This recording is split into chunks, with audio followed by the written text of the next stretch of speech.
بخاری حدیث نمبر 51۔ ہرقل شاہ روم نے ابو سفیان سے کہا، میں نے تم سے پوچھا تھا کہ اس رسول کے ماننے والے بڑھ رہے ہیں یا گھٹ رہے ہیں؟ تو نے جواب میں بتلایا کہ وہ بڑھ رہے ہیں۔ ٹھیک ہے، ایمان کا یہی حال رہتا ہے یہاں تک کہ وہ پورا ہو جائے۔ اور میں نے تجھ سے پوچھا تھا کہ کوئی اس کے دین میں آ کر پھر اس کو برا جان کر پھر جاتا ہے؟ تو نے کہا نہیں۔ اور ایمان کا یہی حال ہے، جب اس کی خوشی دل میں سما جاتی ہے تو پھر اس کو کوئی برا نہیں سمجھ سکتا۔ صحیح بخاری حدیث نمبر 52۔ حضور اکرم صلی اللہ علیہ وسلم فرماتے تھے، حلال کھلا ہوا ہے اور حرام بھی کھلا ہوا ہے، اور ان دونوں کے درمیان بعض چیزیں شبے کی ہیں جن کو بہت لوگ نہیں جانتے کہ حلال ہیں یا حرام۔ پھر جو کوئی شبے کی چیزوں سے بھی بچ گیا اس نے اپنے دین اور عزت کو بچا لیا، اور جو کوئی ان شبے کی چیزوں میں پڑ گیا اس کی مثال اس چرواہے کی ہے جو شاہی محفوظ چراگاہ کے آس پاس اپنے جانوروں کو چرائے۔ وہ قریب ہے کہ کبھی اس چراگاہ کے اندر گھس جائے اور شاہی مجرم قرار پائے۔ سن لو، ہر بادشاہ کی ایک چراگاہ ہوتی ہے، اللہ کی چراگاہ اس کی زمین پر حرام چیزیں ہیں، پس ان سے بچو۔ اور سن لو، بدن میں ایک گوشت کا ٹکڑا ہے، جب وہ درست ہوگا سارا بدن درست ہوگا، اور جہاں بگڑا سارا بدن بگڑ گیا۔ سن لو، وہ ٹکڑا آدمی کا دل ہے۔ صحیح بخاری حدیث نمبر 53۔ عبد القیس کا وفد جب حضرت صلی اللہ علیہ وسلم کے پاس آیا تو آپ نے پوچھا کہ یہ کون سی قوم کے لوگ ہیں یا یہ وفد کہاں کا ہے؟ انہوں نے کہا کہ ربیعہ خاندان کے لوگ ہیں۔ آپ صلی اللہ علیہ وسلم نے فرمایا، مرحبا اس قوم کو یا اس وفد کو، نہ ذلیل ہونے والے نہ شرمندہ ہونے والے، یعنی ان کا آنا بہت خوب ہے۔ وہ کہنے لگے، اے اللہ کے رسول صلی اللہ علیہ وسلم، ہم آپ کی خدمت میں صرف ان حرمت والے مہینوں میں آ سکتے ہیں، کیونکہ ہمارے اور آپ کے درمیان مضر کے کافروں کا قبیلہ آباد ہے۔ پس آپ ہم کو ایک ایسی قطعی بات بتلا دیجئے جس کی خبر ہم اپنے پچھلے لوگوں کو بھی کر دیں جو یہاں نہیں آئے، اور اس پر عمل درآمد کر کے ہم جنت میں داخل ہو جائیں۔ اور انہوں نے آپ سے اپنے برتنوں کے بارے میں بھی پوچھا۔ آپ صلی اللہ علیہ وسلم نے ان کو 4 باتوں کا حکم اور 4 قسم کے برتنوں کو استعمال میں لانے سے منع فرمایا۔ ان کو حکم دیا کہ ایک اکیلے خدا پر ایمان لاؤ۔ پھر آپ صلی اللہ علیہ وسلم نے پوچھا کہ جانتے ہو ایک اکیلے اللہ پر ایمان لانے کا مطلب کیا ہے؟ انہوں نے کہا کہ اللہ اور اس کے رسول ہی کو معلوم ہے۔ آپ نے فرمایا کہ اس بات کی گواہی دینا کہ اللہ کے سوا کوئی معبود نہیں، اور یہ حضرت محمد صلی اللہ علیہ وسلم اس کے سچے رسول ہیں، اور نماز قائم کرنا اور زکوٰۃ ادا کرنا اور رمضان کے روزے رکھنا، اور مال غنیمت سے جو ملے اس کا 5واں حصہ مسلمانوں کے بیت المال میں داخل کرنا، اور 4 برتنوں کے استعمال سے آپ صلی اللہ علیہ وسلم نے ان کو منع فرمایا، سبز لاکھی مرتبان سے اور کدو کے بنائے ہوئے برتن سے، لکڑی کے کھودے ہوئے برتن سے اور روغنی برتن سے، اور فرمایا کہ ان باتوں کو حفظ کر لو اور ان لوگوں کو بھی بتلا دینا جو تم سے پیچھے ہیں اور یہاں نہیں آئے ہیں۔ صحیح بخاری حدیث نمبر 54۔ حضرت صلی اللہ علیہ وسلم نے فرمایا، عمل نیت ہی سے صحیح ہوتے ہیں یا نیت ہی کے مطابق ان کو بدلہ ملتا ہے، اور ہر آدمی کو وہی ملے گا جو نیت کرے گا۔ پس جو کوئی اللہ اور اس کے رسول کی رضا کے لیے ہجرت کرے اور اس کی ہجرت اللہ اور اس کے رسول کی طرف ہوگی، اور جو کوئی دنیا کمانے کے لیے یا کسی عورت سے شادی کرنے کے لیے ہجرت کرے گا تو اس کی ہجرت انہی کاموں کے لیے ہوگی۔ صحیح بخاری حدیث نمبر 55۔ حضرت صلی اللہ علیہ وسلم نے فرمایا، جب آدمی ثواب کی نیت سے اپنے اہل و عیال پر خرچ کرے پس وہ بھی اس کے لیے صدقہ ہے۔ صحیح بخاری حدیث نمبر 56۔ حضرت صلی اللہ علیہ وسلم نے فرمایا، بے شک تو جو کچھ خرچ کرے اور اس سے تیری نیت اللہ کی رضا حاصل کرنی ہو تو تجھ کو اس کا ثواب ملے گا، یہاں تک کہ اس پر بھی جو تو اپنی بیوی کے منہ میں ڈالے۔ صحیح بخاری حدیث نمبر 57۔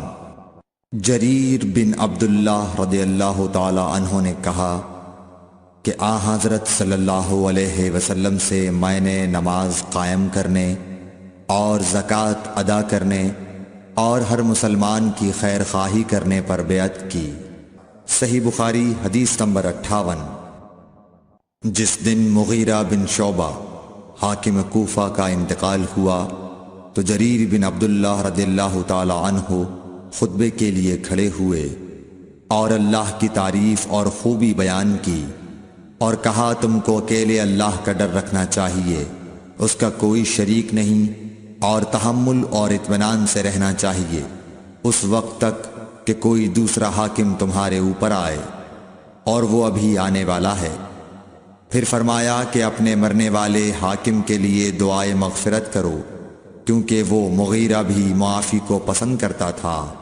پھر کہا کہ اس کے بعد تم کو معلوم ہونا چاہیے کہ میں ایک دفعہ حضرت صلی اللہ علیہ وسلم کے پاس آیا اور میں نے عرض کیا کہ میں آپ سے اسلام پر بیعت کرتا ہوں۔ آپ نے مجھ سے ہر مسلمان کی خیر خواہی کے لیے شرط کی، پس میں نے اس شرط پر آپ سے بیعت کر لی۔ پس اس مسجد کے رب کی قسم کہ میں تمہارا خیر خواہ ہوں۔ پھر استغفار کیا اور ممبر سے اتر آئے۔ صحیح بخاری حدیث نمبر 59۔ ایک بار حضرت صلی اللہ علیہ وسلم لوگوں میں بیٹھے ہوئے ان سے باتیں کر رہے تھے، اتنے میں ایک دیہاتی آپ کے پاس آیا اور پوچھنے لگا کہ قیامت کب آئے گی؟ آپ صلی اللہ علیہ وسلم اپنی گفتگو میں مصروف رہے۔ بعض لوگ جو مجلس میں تھے کہنے لگے، آپ صلی اللہ علیہ وسلم نے دیہاتی کی بات سنی لیکن پسند نہیں کی، اور بعض کہنے لگے کہ نہیں بلکہ آپ نے اس کی بات سنی ہی نہیں۔ جب آپ اپنی باتیں پوری کر چکے تو میں سمجھتا ہوں کہ آپ صلی اللہ علیہ وسلم نے یوں فرمایا، وہ قیامت کے بارے میں پوچھنے والا کہاں گیا؟ اس دیہاتی نے کہا، حضور میں موجود ہوں۔ آپ نے فرمایا کہ جب امانت ایمانداری دنیا سے اٹھ جائے تو قیامت قائم ہونے کا انتظار کر۔ اس نے کہا، ایمانداری اٹھنے کا کیا مطلب ہے؟ آپ صلی اللہ علیہ وسلم نے فرمایا کہ جب حکومت کے کاروبار نالائق لوگوں کو سونپ دیے جائیں تو قیامت کا انتظار کر۔ صحیح بخاری حدیث نمبر 60۔ عبداللہ بن عمرو نے کہا کہ ایک سفر میں جو ہم نے کیا تھا حضرت صلی اللہ علیہ وسلم ہم سے پیچھے رہ گئے، اور آپ صلی اللہ علیہ وسلم ہم سے اس وقت ملے جب عصر کی نماز کا وقت آن پہنچا تھا۔ ہم جلدی جلدی وضو کر رہے تھے، پس پاؤں کو خوب دھونے کے بدل ہم یوں ہی سا دھو رہے تھے۔ یہ حال دیکھ کر آپ صلی اللہ علیہ وسلم نے بلند آواز سے پکارا، دیکھو ایڑیوں کی خرابی دوزخ سے ہونے والی ہے۔ 2 یا 3 بار آپ صلی اللہ علیہ وسلم نے یوں ہی بلند آواز سے فرمایا۔ صحیح بخاری حدیث نمبر 60۔ صحیح بخاری حدیث نمبر 61۔ حضرت صلی اللہ علیہ وسلم نے فرمایا، درختوں میں ایک درخت ایسا ہے کہ اس کے پتے نہیں جھڑتے، اور مسلمان کی مثال اسی درخت کی سی ہے، بتاؤ وہ کون سا درخت ہے؟ یہ سن کر لوگوں کا خیال جنگل کی طرف دوڑا۔ عبداللہ رضی اللہ تعالی عنہ نے کہا، میرے دل میں آیا کہ وہ کھجور کا درخت ہے، مگر میں اپنی کمسنی کی شرم سے نہ بولا۔ آخر صحابہ نے حضرت صلی اللہ علیہ وسلم سے پوچھا کہ وہ کون سا درخت ہے؟ آپ نے فرمایا، وہ کھجور کا درخت ہے۔ صحیح بخاری حدیث نمبر 62۔ حضرت صلی اللہ علیہ وسلم نے فرمایا، درختوں میں سے ایک درخت ایسا ہے کہ اس کے پتے نہیں جھڑتے، اور مسلمان کی بھی یہی مثال ہے، بتلاؤ وہ کون سا درخت ہے؟ یہ سن کر لوگوں کے خیالات جنگل کے درختوں میں چلے گئے۔ عبداللہ نے کہا کہ میرے دل میں آیا کہ بتلا دوں کہ وہ کھجور کا درخت ہے، لیکن وہاں بہت بزرگ موجود تھے، اس لیے مجھ کو شرم آئی۔ آخر صحابہ نے عرض کیا، یا رسول اللہ، آپ ہی بیان فرما دیجئے۔ آپ صلی اللہ علیہ وسلم نے بتلایا کہ وہ کھجور کا درخت ہے۔ صحیح بخاری حدیث نمبر 63۔ حضرت صلی اللہ علیہ وآلہ وسلم ایک بار مسجد میں بیٹھے ہوئے تھے، اتنے میں ایک شخص اونٹ پر سوار ہو کر آیا اور اونٹ کو مسجد میں بٹھا کر باندھ دیا۔ پھر پوچھنے لگا، بھائیو تم لوگوں میں محمد کون سے ہیں؟ حضرت صلی اللہ علیہ وسلم اس وقت لوگوں میں تکیہ لگائے بیٹھے ہوئے تھے۔ ہم نے کہا، حضرت محمد صلی اللہ علیہ وسلم یہ سفید رنگ والے بزرگ ہیں جو تکیہ لگائے ہوئے تشریف فرما ہیں۔ تب وہ آپ سے مخاطب ہوا کہ اے عبد المطلب کے فرزند۔ آپ صلی اللہ علیہ وسلم نے فرمایا، کہو میں آپ کی بات سن رہا ہوں۔ وہ بولا، میں آپ سے کچھ دینی باتیں دریافت کرنا چاہتا ہوں اور ذرا سختی سے بھی پوچھوں گا، تو آپ اپنے دل میں برا نہ مانیے گا۔ آپ صلی اللہ علیہ وسلم نے فرمایا، نہیں، جو تمہارا دل چاہے پوچھو۔ تب اس نے کہا کہ میں آپ کے رب اور اگلے لوگوں کے رب تبارک و تعالی کی قسم دے کر پوچھتا ہوں، کیا آپ کو اللہ نے دنیا کے سب لوگوں کی طرف رسول بنا کر بھیجا ہے؟ آپ صلی اللہ علیہ وسلم نے فرمایا، ہاں یا میرے اللہ۔ پھر اس نے کہا، میں آپ کو اللہ کی قسم دیتا ہوں، کیا اللہ نے آپ کو رات دن میں 5 نمازیں پڑھنے کا حکم فرمایا ہے؟ آپ صلی اللہ علیہ وسلم نے فرمایا، ہاں یا میرے اللہ۔ پھر کہنے لگا، میں آپ کو اللہ کی قسم دے کر پوچھتا ہوں کہ کیا اللہ نے آپ کو یہ حکم دیا ہے کہ سال بھر میں اس مہینے رمضان کے روزے رکھو؟ آپ صلی اللہ علیہ وسلم نے فرمایا، ہاں یا میرے اللہ۔ پھر کہنے لگا، میں آپ کو اللہ کی قسم دے کر پوچھتا ہوں کہ کیا اللہ نے آپ کو یہ حکم دیا ہے کہ آپ ہم میں سے جو مالدار لوگ ہیں ان سے زکوٰۃ وصول کر کے ہمارے محتاجوں میں بانٹ دیا کریں؟ حضرت صلی اللہ علیہ وسلم نے فرمایا، ہاں یا میرے اللہ۔ تب وہ شخص کہنے لگا، جو حکم آپ اللہ کے پاس سے لائے ہیں میں ان پر ایمان لایا، اور میں اپنی قوم کے لوگوں کا جو یہاں نہیں آئے ہیں بھیجا ہوا تحقیق حال کے لیے آیا ہوں۔ صحیح بخاری حدیث نمبر 64۔ رسول اللہ صلی اللہ علیہ وسلم نے ایک شخص کو اپنا ایک خط دے کر بھیجا اور اسے یہ حکم دیا کہ اسے حاکم بحرین کے پاس لے جائے۔ بحرین کے حاکم نے وہ خط کسریٰ شاہ ایران کے پاس بھیج دیا۔ جس وقت اس نے وہ خط پڑھا تو چاک کر ڈالا۔ راوی کہتے ہیں، اور میرا خیال ہے کہ ابن مسیب نے اس کے بعد مجھ سے کہا کہ اس واقعے کو سن کر رسول اللہ صلی اللہ علیہ وسلم نے اہل ایران کے لیے بد دعا کی کہ وہ بھی چاک شدہ خط کی طرح ٹکڑے ٹکڑے ہو جائیں۔ صحیح بخاری حدیث نمبر 65۔ رسول اللہ صلی اللہ علیہ وسلم نے کسی بادشاہ کے نام دعوت اسلام دینے کے لیے ایک خط لکھا یا لکھنے کا ارادہ کیا تو آپ صلی اللہ علیہ وسلم سے کہا گیا کہ وہ بغیر مہر کے خط نہیں پڑھتے، یعنی بے مہر کے خط کو مستند نہیں سمجھتے۔ تب آپ صلی اللہ علیہ وسلم نے چاندی کی انگوٹھی بنوائی جس میں محمد الرسول اللہ کندہ تھا۔ صحیح بخاری حدیث نمبر 66۔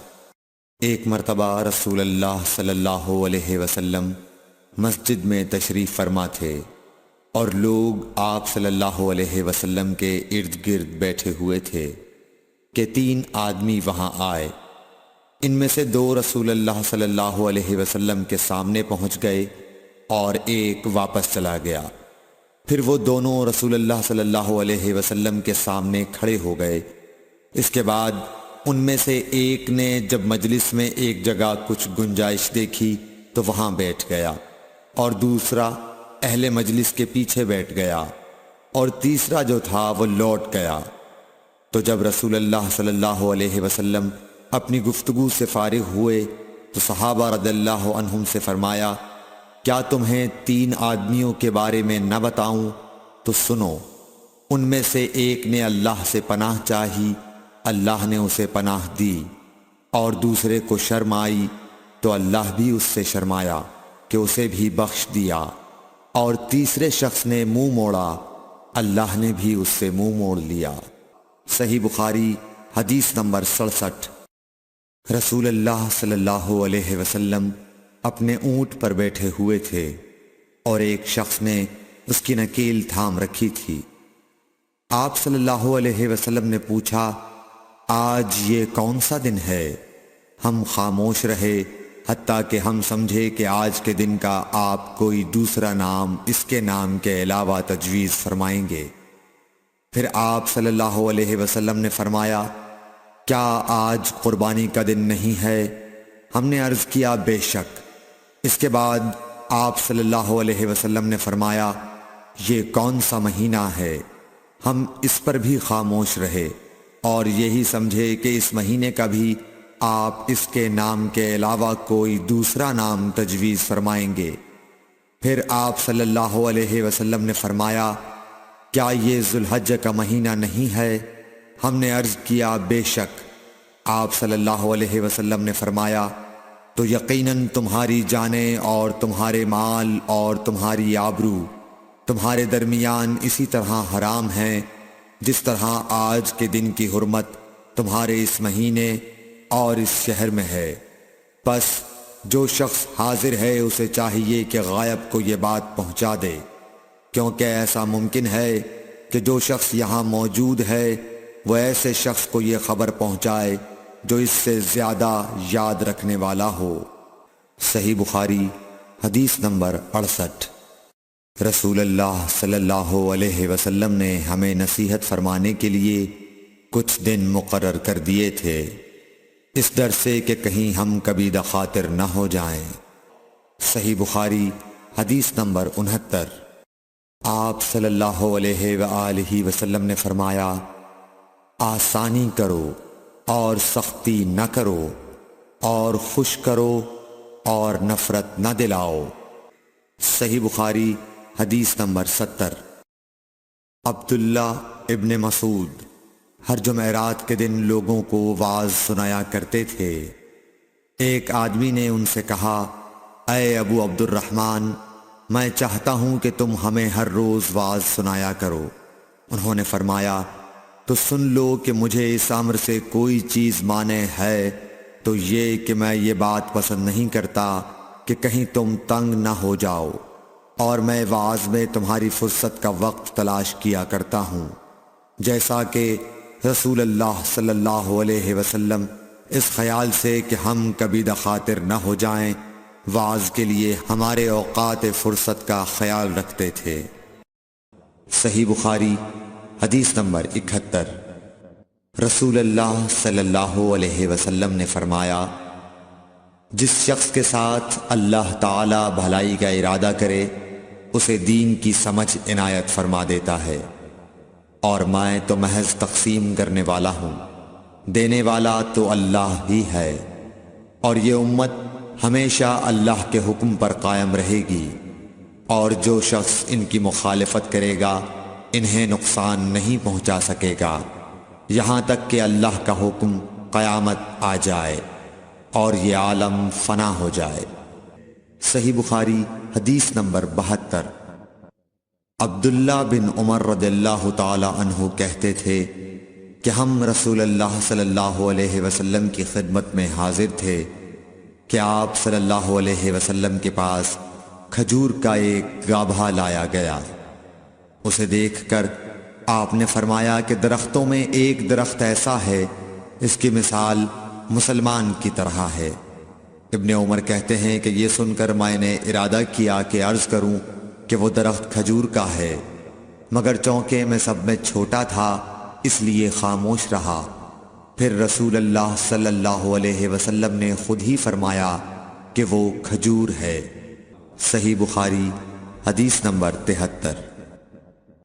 رسول اللہ صلی اللہ علیہ وسلم کا ارشاد ہے کہ حسد صرف دو باتوں میں جائز ہے، ایک تو اس شخص کے بارے میں جسے اللہ نے دولت دی ہو اور وہ اس دولت کو راہ حق میں خرچ کرنے پر بھی قدرت رکھتا ہو، اور ایک اس شخص کے بارے میں جسے اللہ نے حکمت کی دولت سے نوازا ہو اور وہ اس کے ذریعے سے فیصلہ کرتا ہو اور لوگوں کو اس حکمت کی تعلیم دیتا ہو۔ صحیح بخاری حدیث نمبر 74۔ رسول اللہ صلی اللہ علیہ وآلہ وسلم نے فرمایا، ایک دن حضرت موسیٰ علیہ السلام بنی اسرائیل کی ایک جماعت میں بیٹھے ہوئے تھے کہ اتنے میں ایک شخص آیا اور اس نے آپ سے پوچھا، کیا آپ جانتے ہیں کہ دنیا میں کوئی آپ سے بڑھ کر عالم موجود ہے؟ حضرت موسیٰ علیہ السلام نے فرمایا، نہیں۔ اس پر اللہ تعالیٰ نے حضرت موسیٰ علیہ السلام کے پاس وحی بھیجی کہ ہاں، ہمارا بندہ خضر ہے جس کا علم تم سے زیادہ ہے۔ حضرت موسیٰ علیہ السلام نے اللہ سے دریافت کیا کہ خضر علیہ السلام سے ملنے کی کیا صورت ہے؟ اللہ تعالیٰ نے ایک مچھلی کو ان سے ملاقات کی علامت قرار دیا اور ان سے کہہ دیا کہ جب تم اس مچھلی کو گم کر دو تو واپس لوٹ جاؤ، تب خضر سے تمہاری ملاقات ہوگی۔ تب موسیٰ علیہ السلام چلے اور دریا میں مچھلی کی علامت تلاش کرتے رہے۔ اس وقت ان کے ساتھی نے کہا، جب ہم پتھر کے پاس تھے کیا آپ نے دیکھا تھا؟ میں اس وقت مچھلی کا کہنا بھول گیا اور شیطان ہی نے مجھے اس کا ذکر بھلا دیا۔ موسیٰ علیہ السلام نے کہا، اسی مقام کی ہمیں تلاش تھی۔ تب وہ اپنے نشانات قدم پر پچھلے پاؤں باتیں کرتے ہوئے لوٹے۔ وہاں انہوں نے خضر علیہ السلام کو پایا۔ پھر ان کا وہی قصہ ہے جو اللہ نے اپنی کتاب قرآن میں بیان کیا ہے۔ صحیح بخاری حدیث نمبر 75۔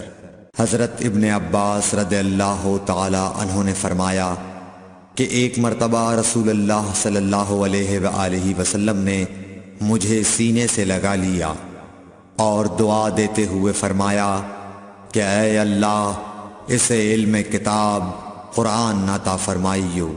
صحیح بخاری حدیث نمبر 76۔ عبداللہ بن عباس رضی اللہ تعالی عنہ نے فرمایا کہ میں ایک مرتبہ گدھی پر سوار ہو کر چلا۔ اس زمانے میں بلوغ کے قریب تھا۔ رسول اللہ صلی اللہ علیہ وسلم منی میں نماز پڑھ رہے تھے اور آپ کے سامنے دیوار کی آڑ نہ تھی، تو میں بعض صفوں کے سامنے سے گزرا اور گدھی کو چھوڑ دیا۔ وہ چرنے لگی، جبکہ میں صف میں شامل ہو گیا، مگر کسی نے مجھے اس بات پر ٹوکا نہیں۔ صحیح بخاری حدیث نمبر 77۔ محمود بن ربی فرماتے ہیں کہ مجھے یاد ہے کہ ایک مرتبہ رسول اللہ صلی اللہ علیہ وسلم نے ایک ڈول سے منہ میں پانی لے کر میرے چہرے پر کلی فرمائی اور میں اس وقت 5 سال کا تھا۔ صحیح بخاری حدیث نمبر 78۔ حضور اکرم صلی اللہ علیہ وآلہ وسلم نے فرمایا کہ ایک بار حضرت موسیٰ علیہ السلام بنی اسرائیل کی ایک جماعت میں تھے کہ اتنے میں ایک شخص آیا اور کہنے لگا، کیا آپ جانتے ہیں کہ دنیا میں آپ سے بھی بڑھ کر کوئی عالم موجود ہے؟ حضرت موسیٰ علیہ السلام نے فرمایا کہ نہیں۔ تب اللہ تعالیٰ نے حضرت موسیٰ علیہ السلام پر وحی نازل کی کہ ہاں، ہمارا بندہ خضر علم میں تم سے بڑھ کر ہے۔ تو حضرت موسیٰ علیہ السلام نے ان سے ملنے کی راہ دریافت کی۔ اس وقت اللہ تعالیٰ نے ان سے ملاقات کے لیے مچھلی کو نشانی قرار دیا اور ان سے کہہ دیا کہ جب تم مچھلی کو نہ پاؤ تو لوٹ جانا، تم خضر سے ملاقات کر لوگے۔ حضرت موسیٰ علیہ السلام دریا میں مچھلی کے نشان کا انتظار کرتے رہے۔ تب ان کے خادم نے ان سے کہا کیا آپ نے دیکھا تھا کہ جب ہم پتھر کے پاس تھے تو میں وہاں مچھلی بھول گیا اور مجھے شیطان ہی نے غافل کر دیا؟ حضرت موسیٰ علیہ السلام نے کہا کہ ہم اسی مقام کے تو متلاشی تھے۔ تب وہ اپنے قدموں کے نشانوں پر باتیں کرتے ہوئے واپس لوٹے۔ وہاں خضر علیہ السلام کو انہوں نے پایا۔ پھر ان کا قصہ وہی ہے جو اللہ تعالیٰ نے اپنی کتاب میں بیان فرمایا ہے۔ صحیح بخاری حدیث نمبر 79۔ آپ صلی اللہ علیہ وآلہ وسلم نے فرمایا کہ اللہ تعالیٰ نے مجھے جس علم و ہدایت کے ساتھ بھیجا ہے اس کی مثال زبردست بارش کی سی ہے جو زمین پر خوب برسے۔ بعض زمین جو صاف ہوتی ہے وہ پانی کو پی لیتی ہے اور بہت بہت سبزہ اور گھاس اگاتی ہے، اور بعض زمین جو سخت ہوتی ہے وہ پانی کو روک لیتی ہے۔ اس سے اللہ تعالیٰ لوگوں کو فائدہ پہنچاتا ہے، وہ اس سے سیراب ہوتے ہیں اور سیراب کرتے ہیں۔ اور کچھ اور زمین کے بعض خطوں پر پانی پڑتا ہے جو بالکل چٹیل میدان ہوتے ہیں، نہ پانی روکتے ہیں اور نہ ہی سبزہ اگاتے ہیں۔ تو یہ اس شخص کی مثال ہے جو دین میں سمجھ پیدا کرے اور نفع دے۔ اس کو وہ چیز جس کے ساتھ میں مبعوث کیا گیا ہوں اس نے علم دین سیکھا اور سکھایا، اور اس شخص کی مثال جس نے سر نہیں اٹھایا یعنی توجہ نہیں کی اور جو ہدایت دے کر میں بھیجا گیا ہوں اسے قبول نہیں کیا۔ صحیح بخاری حدیث نمبر 80۔ رسول اللہ صلی اللہ علیہ وسلم نے فرمایا، علامت قیامت میں سے یہ ہے کہ دینی علم اٹھ جائے گا اور جہل ہی جہل ظاہر ہو جائے گا، اور اعلانیہ شراب پی جائے گی اور زنا پھیل جائے گا۔ صحیح بخاری حدیث نمبر 81۔ رسول اللہ صلی اللہ علیہ وآلہ وسلم نے فرمایا کہ علامات قیامت میں سے یہ ہے کہ علم دین کم ہو جائے گا، جہل ظاہر ہو جائے گا، زنا بکثرت ہوگا، عورتیں بڑھ جائیں گی اور مرد کم ہو جائیں گے، حتیٰ کہ 50 عورتوں کا نگران صرف ایک مرد رہ جائے گا۔ صحیح بخاری حدیث نمبر 82۔ رسول اللہ صلی اللہ علیہ وسلم نے فرمایا کہ میں سو رہا تھا، اسی حالت میں مجھے دودھ کا پیالہ دیا گیا، میں نے خوب اچھی طرح پی لیا، حتیٰ کہ میں نے دیکھا کہ تازگی میرے ناخنوں سے نکل رہی ہے۔ پھر میں نے اپنا بچا ہوا دودھ عمر بن الخطاب کو دے دیا۔ صحابہ رضی اللہ عنہم نے پوچھا، آپ نے اس کی کیا تعبیر لی؟ آپ صلی اللہ علیہ وسلم نے فرمایا، علم۔ صحیح بخاری حدیث نمبر 83۔ حجۃ الوداع میں رسول اللہ صلی اللہ علیہ وسلم لوگوں کے مسائل دریافت کرنے کی وجہ سے منا میں ٹھہر گئے، تو ایک شخص آیا اور اس نے کہا کہ میں نے بے خبری میں ذبح کرنے سے پہلے سر منڈا لیا۔ آپ صلی اللہ علیہ وسلم نے فرمایا، اب ذبح کر لے اور کچھ حرج نہیں۔ پھر دوسرا آدمی آیا، اس نے کہا کہ میں نے بے خبری میں رمی کرنے سے پہلے قربانی کر لی۔ آپ صلی اللہ علیہ وآلہ وسلم نے فرمایا، اب رمی کر لے اور پہلے کر دینے سے کچھ حرج نہیں۔ ابن عمرو کہتے ہیں اس دن آپ صلی اللہ علیہ وسلم سے جس چیز کا بھی سوال ہوا جو کسی نے آگے اور پیچھے کر لی تھی تو آپ صلی اللہ علیہ وسلم نے یہی فرمایا کہ اب کر لے اور کچھ حرج نہیں۔ صحیح بخاری حدیث نمبر 84۔ نبی صلی اللہ علیہ وسلم سے آپ کے آخری حج میں کسی نے پوچھا کہ میں نے رمی کرنے یعنی کنکر پھینکنے سے پہلے ذبح کر لیا۔ آپ صلی اللہ علیہ وسلم نے ہاتھ سے اشارہ کیا اور فرمایا، کچھ حرج نہیں۔ کسی نے کہا کہ میں نے ذبح سے پہلے حلق کر لیا۔ آپ صلی اللہ علیہ وسلم نے سر سے اشارہ فرما دیا کہ کچھ حرج نہیں۔ صحیح بخاری حدیث نمبر 85۔ آپ صلی اللہ علیہ وسلم نے فرمایا کہ ایک وقت ایسا آئے گا کہ جب علم اٹھا لیا جائے گا، جہالت اور فتنے پھیل جائیں گے اور حرج بڑھ جائے گا۔ آپ سے پوچھا گیا کہ یا رسول اللہ، حرج سے کیا مراد ہے؟ آپ صلی اللہ علیہ وسلم نے اپنے ہاتھ کو حرکت دے کر فرمایا، اس طرح گویا آپ صلی اللہ علیہ وسلم نے اس سے قتل مراد لیا۔ صحیح بخاری حدیث نمبر 86۔ ہم سے موسیٰ بن اسماعیل نے بیان کیا، ان سے وہیب نے، ان سے حشام نے فاطمہ کے واسطے سے نقل کیا، وہ اسما سے روایت کرتی ہیں کہ میں عائشہ رضی اللہ تعالی عنہا کے پاس آئی، وہ نماز پڑھ رہی تھیں۔ میں نے کہا لوگوں کا کیا حال ہے؟ تو انہوں نے آسمان کی طرف اشارہ کیا، یعنی سورج کو گرہن لگا ہے۔ اتنے میں لوگ نماز کے لیے کھڑے ہو گئے۔ حضرت عائشہ رضی اللہ تعالی عنہا نے کہا اللہ پاک ہے۔ میں نے کہا کیا یہ گرہن کوئی خاص نشانی ہے؟ انہوں نے سر سے اشارہ کیا، یعنی ہاں۔ پھر میں بھی نماز کے لیے کھڑی ہو گئی، حتیٰ کہ مجھے غش آنے لگا تو میں اپنے سر پر پانی ڈالنے لگی۔ پھر نماز کے بعد رسول اللہ صلی اللہ علیہ وسلم نے اللہ تعالیٰ کی تعریف کی اور اس کی صفت بیان فرمائی۔ پھر فرمایا جو چیز مجھے پہلے دکھلائی نہیں گئی تھی آج وہ سب اس جگہ میں نے دیکھ لی، یہاں تک کہ جنت اور دوزخ کو بھی دیکھ لیا، اور مجھ پر یہ وحی کی گئی کہ تم اپنی قبروں میں آزمائے جاؤ گے۔ مثل یا قرب کا کون سا لفظ؟ حضرت اسما نے فرمایا میں نہیں جانتی۔ فاطمہ کہتی ہیں یعنی فتنہ دجال کی طرح آزمائے جاؤ گے۔ کہا جائے گا قبر کے اندر کہ تم اس آدمی کے بارے میں کیا جانتے ہو؟ تو جو صاحب ایمان یا صاحب یقین ہوگا، کون سا لفظ فرمایا؟ حضرت اسما نے مجھے یاد نہیں۔ وہ کہے گا وہ محمد اللہ کے رسول صلی اللہ علیہ وسلم ہیں، جو ہمارے پاس اللہ کی ہدایت اور دلیلیں لے کر آئے تو ہم نے ان کو قبول کر لیا اور ان کی پیروی کی۔ وہ محمد صلی اللہ علیہ وسلم ہیں۔ 3 بار اسی طرح کہے گا، پھر اس سے کہہ دیا جائے گا کہ آرام سے سو جا، بے شک ہم نے جان لیا کہ تو محمد صلی اللہ علیہ وسلم پر یقین رکھتا تھا۔ اور بہرحال منافق یا شکی آدمی، میں نہیں جانتی کہ ان میں سے کون سا لفظ حضرت اسما نے استعمال کیا۔ تو وہ منافق یا شکی آدمی کہے گا کہ جو لوگوں کو میں نے کہتے سنا میں نے بھی وہی کہہ دیا، باقی میں کچھ نہیں جانتا۔ صحیح بخاری حدیث نمبر 87۔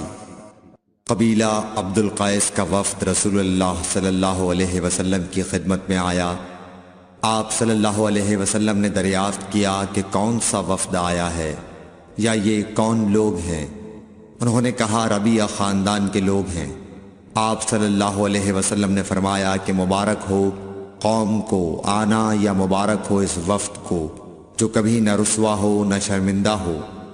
اس کے بعد انہوں نے عرض کیا کہ ہم ایک دور دراز کونے سے آپ کے پاس آئے ہیں، اور ہمارے اور آپ کے درمیان کفار مضر کا قبیلہ پڑتا ہے۔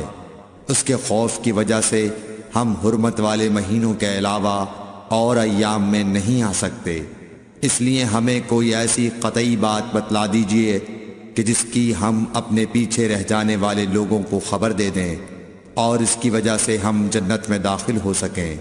تو آپ صلی اللہ علیہ وسلم نے انہیں 4 باتوں کا حکم دیا اور 4 سے روک دیا۔ اول انہیں حکم دیا کہ ایک اللہ پر ایمان لائیں۔ پھر فرمایا کہ کیا تم جانتے ہو کہ ایک اللہ پر ایمان لانے کا کیا مطلب ہے؟ انہوں نے عرض کیا اللہ اور اس کا رسول زیادہ جانتے ہیں۔ آپ صلی اللہ علیہ وسلم نے فرمایا ایک اللہ پر ایمان لانے کا مطلب یہ ہے کہ اس بات کا اقرار کرنا کہ اللہ کے سوا کوئی معبود نہیں، اور یہ کہ محمد صلی اللہ علیہ وسلم اللہ کے سچے رسول ہیں، اور نماز قائم کرنا، زکوٰۃ ادا کرنا، اور ماہ رمضان کے روزے رکھنا، اور یہ کہ تم مال غنیمت سے 5واں حصہ ادا کرو، اور 4 چیزوں سے منع فرمایا، دبا، حنتم، مزفت کے استعمال سے۔ اور چوتھی چیز کے بارے میں شعبہ کہتے ہیں کہ ابو حمزہ بسا اوقات نقیر کہتے تھے اور بسا اوقات مقیر۔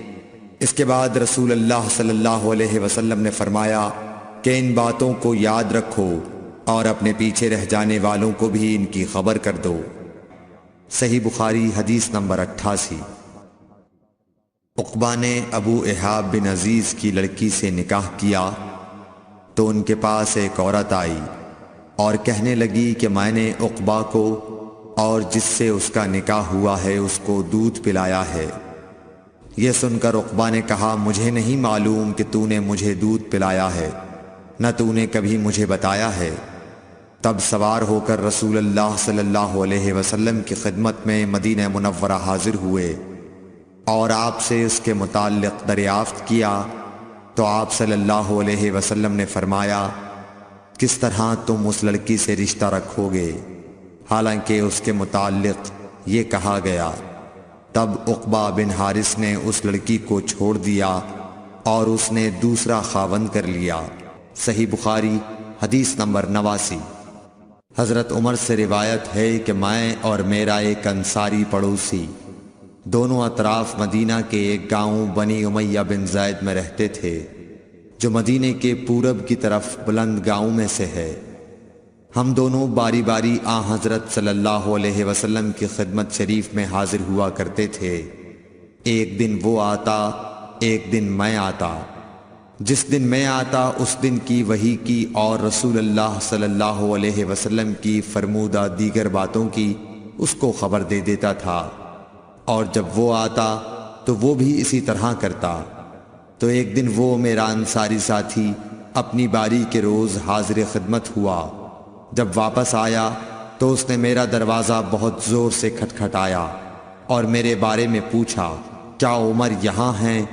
میں گھبرا کر اس کے پاس آیا۔ وہ کہنے لگا کہ ایک بڑا معاملہ پیش آ گیا ہے، یعنی رسول اللہ صلی اللہ علیہ وسلم نے اپنی بیویوں کو طلاق دے دی ہے۔ پھر میں اپنی بیٹی حفصہ کے پاس گیا، وہ رو رہی تھی۔ میں نے پوچھا کیا تمہیں رسول اللہ صلی اللہ علیہ وسلم نے طلاق دے دی ہے؟ وہ کہنے لگی میں نہیں جانتی۔ پھر میں نبی کی خدمت میں حاضر ہوا۔ میں نے کھڑے کھڑے کہا کہ آپ نے اپنی بیویوں کو طلاق دے دی ہے؟ آپ صلی اللہ علیہ وسلم نے فرمایا نہیں، یہ افواہ غلط ہے۔ تب میں نے تعجب سے کہا اللہ اکبر، اللہ بہت بڑا ہے۔ صحیح بخاری حدیث نمبر 90۔ ایک شخص حزم بن ابی کعب نے رسول اللہ کی خدمت میں آ کر عرض کیا یا رسول اللہ، فلاں شخص معاذ بن جبل لمبی نماز پڑھاتے ہیں، اس لیے میں جماعت کی نماز میں شریک نہیں ہو سکتا، کیونکہ میں دن بھر اونٹ چرانے کی وجہ سے رات کو تھک کر چکنا چور ہوتا ہوں اور طویل قرات سننے کی طاقت نہیں رکھتا۔ ابو مسعود راوی کہتے ہیں کہ اس دن سے زیادہ میں نے کبھی رسول اللہ صلی اللہ علیہ وسلم کو وعظ کے دوران اتنا غضبناک نہیں دیکھا۔ آپ صلی اللہ علیہ وسلم نے فرمایا اے لوگو، تم ایسی شدت اختیار کر کے لوگوں کو دین سے نفرت دلانے لگے ہو۔ سن لو، جو شخص لوگوں کو نماز پڑھائے تو وہ ہلکی پڑھائے، کیونکہ ان میں بیمار، کمزور اور حاجت والے سبھی قسم کے لوگ ہوتے ہیں۔ صحیح بخاری حدیث نمبر 91۔ ایک شخص عمیر یا بلال نے رسول اللہ صلی اللہ علیہ وسلم سے پڑی ہوئی چیز کے بارے میں دریافت کیا۔ آپ نے فرمایا اس کی بندھن پہچان لے، یا فرمایا کہ اس کا برتن اور تھیلی کو پہچان لے، پھر 1 سال تک اس کی شناخت کا اعلان کراؤ، پھر اس کا مالک نہ ملے تو اس سے فائدہ اٹھاؤ، اور اگر اس کا مالک آ جائے تو اسے سونپ دو۔ اس نے پوچھا کہ اچھا گمشدہ اونٹ کے بارے میں کیا حکم ہے؟ آپ کو اس قدر غصہ آ گیا کہ رخسار مبارک سرخ ہو گئے، یا راوی نے یہ کہا کہ آپ کا چہرہ سرخ ہو گیا۔ یہ سن کر آپ صلی اللہ علیہ وسلم نے فرمایا تجھے اونٹ سے کیا واسطہ؟ اس کے ساتھ خود اس کی مشک ہے اور اس کے پاؤں کے سم ہیں، وہ خود پانی پر پہنچے گا اور خود پی لے گا اور خود درخت پر چرے گا، لہذا اسے چھوڑ دو یہاں تک کہ اس کا مالک مل جائے۔ اس نے کہا کہ اچھا گمشدہ بکری کے بارے میں کیا ارشاد ہے؟ آپ نے فرمایا وہ تیری ہے یا تیرے بھائی کی، ورنہ بھیڑیے کی غذا ہے۔ صحیح بخاری حدیث نمبر 92۔ رسول اللہ صلی اللہ علیہ وسلم سے کچھ باتیں دریافت کی گئیں کہ آپ کو برا معلوم ہوا، اور جب اس قسم کے سوالات کی آپ صلی اللہ علیہ وسلم پر بہت زیادتی کی گئی تو آپ کو غصہ آ گیا۔ پھر آپ نے لوگوں سے فرمایا اچھا اب مجھ سے جو چاہو پوچھو۔ تو ایک شخص نے دریافت کیا کہ میرا باپ کون ہے؟ آپ نے فرمایا تیرا باپ حذافہ ہے۔ پھر دوسرا آدمی کھڑا ہوا اور اس نے پوچھا کہ یا رسول اللہ میرا باپ کون ہے؟ آپ نے فرمایا کہ تیرا باپ سالم شیبہ کا آزاد کردہ غلام ہے۔ آخر حضرت عمر رضی اللہ تعالی عنہ نے آپ کے چہرہ مبارک کا حال دیکھا تو عرض کیا یا رسول اللہ ہم ان باتوں کے دریافت کرنے سے جو آپ کو ناگوار ہوں اللہ تعالی سے توبہ کرتے ہیں۔ صحیح بخاری حدیث نمبر 93۔ ایک دن رسول اللہ صلی اللہ علیہ وسلم گھر سے نکلے تو عبداللہ بن حذافہ کھڑے ہو کر پوچھنے لگے کہ حضور میرا باپ کون ہے؟ آپ نے فرمایا حذافہ۔ پھر آپ نے بار بار فرمایا کہ مجھ سے پوچھو۔ تو حضرت عمر رضی اللہ عنہ نے دو زانو ہو کر عرض کیا کہ ہم اللہ کے رب ہونے پر، اسلام کے دین ہونے اور محمد صلی اللہ علیہ وسلم کے نبی ہونے پر راضی ہیں، اور یہ جملہ 3 مرتبہ دہرایا۔ پھر یہ سن کر رسول اللہ صلی اللہ علیہ وسلم خاموش ہو گئے۔ صحیح بخاری حدیث نمبر 94۔ نبی اکرم صلی اللہ علیہ وآلہ وسلم جب سلام کرتے تو 3 بار سلام کرتے، اور جب کوئی کلمہ ارشاد فرماتے تو اسے 3 بار دہراتے یہاں تک کہ خوب سمجھ لیا جاتا۔ صحیح بخاری حدیث نمبر 95۔ رسول اللہ صلی اللہ علیہ وسلم جب کوئی کلمہ ارشاد فرماتے تو اسے 3 بار لوٹاتے یہاں تک کہ خوب سمجھ لیا جاتا، اور جب کچھ لوگوں کے پاس آپ تشریف لاتے اور انہیں سلام کرتے تو 3 بار سلام کرتے۔ صحیح بخاری حدیث نمبر 96۔ عبداللہ بن عمر رضی اللہ عنہ کہتے ہیں کہ ایک سفر میں رسول اللہ صلی اللہ علیہ وسلم ہم سے پیچھے رہ گئے، پھر آپ ہمارے قریب پہنچے تو عصر کی نماز کا وقت ہو چکا تھا یا تنگ ہو گیا تھا، اور ہم وضو کر رہے تھے۔ ہم اپنے پیروں پر پانی کا ہاتھ پھیرنے لگے تو آپ نے بلند آواز سے فرمایا کہ آگ کے عذاب سے ان ایڑیوں کی جو خشک رہ جائیں خرابی ہے۔ یہ 2 مرتبہ فرمایا یا 3 مرتبہ؟ صحیح بخاری حدیث نمبر 97۔ رسول اللہ صلی اللہ علیہ وسلم نے فرمایا کہ 3 شخص ہیں جن کے لیے دگنا اجر ہے۔ ایک وہ جو اہل کتاب سے ہو اور اپنے نبی پر اور محمد صلی اللہ علیہ وسلم پر ایمان لائے۔ دوسرے وہ غلام جو اپنے آقا اور اللہ دونوں کا حق ادا کرے۔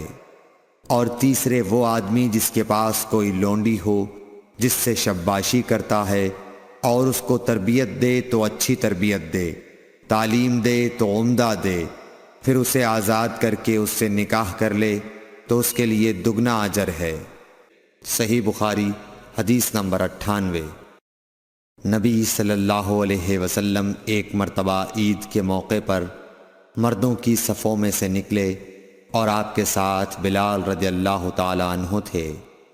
آپ کو خیال ہوا عورتوں کو خطبہ اچھی طرح نہیں سنائی دیا تو آپ نے انہیں علیحدہ نصیحت فرمائی اور صدقے کا حکم دیا۔ یہ واز سن کر کوئی عورت بالی اور کوئی عورت انگوٹھی ڈالنے لگی، اور بلال رضی اللہ تعالی عنہ اپنے کپڑے کے دامن میں یہ چیزیں لینے لگے۔ صحیح بخاری حدیث نمبر 99۔